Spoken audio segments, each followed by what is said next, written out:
आज आपण मुरुड येथील 5 नंबर वार्ड येथील पुण्यश्लोक अहिल्यादेवी होळकर चौक उभा आहोत. मागील 6 महिने किंवा त्याच्यापेक्षा जास्त कालावधी झाला असेल.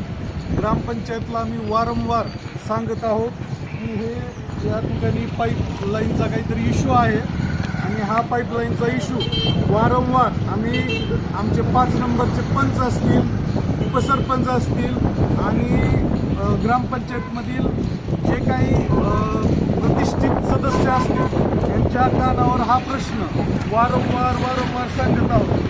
गेले 6 महिने झाले एवढं पाणी वाहत आहे आणि याच्यामुळे कंटिन्यू चिखल साचलेला असतो. कंटिन्यू पाणी आत्ता सुद्धा पाणी वाहत आहे. ट्युशनचे लेकरं असतात या एरियामध्ये. ह्या पाण्यामुळे डास, रोगराई आणि इथं 2-3 वेळा काही जण घसरून अपघात झालेले आहेत.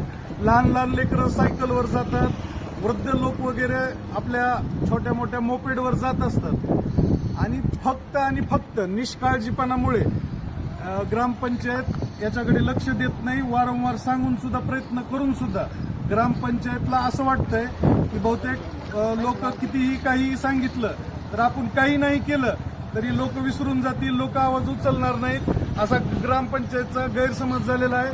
5 नंबरच्या पंचाला तर वार्ड कुठं आहे हा बहुतेक माहिती नाही आणि पंचासोबतच जे उपसरपंच असतील, सरपंच असतील यांचं बिलकुलपणे दुर्लक्ष आहे. मी स्वतः ग्रामपंचायतमध्ये जाऊन 5 ते 10 वेळा ह्या गोष्टीची कंप्लेंट केलेली असून सुद्धा ह्या गोष्टीकडे सर्रास दुर्लक्ष आहे. आता तुम्हाला जर खोटं वाटत असेल तरी आमच्या चौकातली काही जण मित्रमंडळी या इकडं या. किती दिवसापासून बंद आहे? किती दिवसापासून? 6-7 महिन्यापासून हा जो विषय आहे तो प्रलंबित आहे. आणखीन किती दिवस 5 नंबरच्या लोकांना हा प्रश्न सहन करावा लागेल आणि समोरच पुण्यश्लोक अहिल्यादेवी होळकर चौक हा आहे. आपण दरवर्षी ग्रामपंचायत असो किंवा सार्वजनिकरित्या पुण्यश्लोक अहिल्यादेवी होळकर यांची जयंती करतो आणि जेव्हा त्यांच्या चौकात असा घाण होते, असं अडचणी येतात तेव्हा आपण त्यांच्याकडे दुर्लक्ष करतो. तर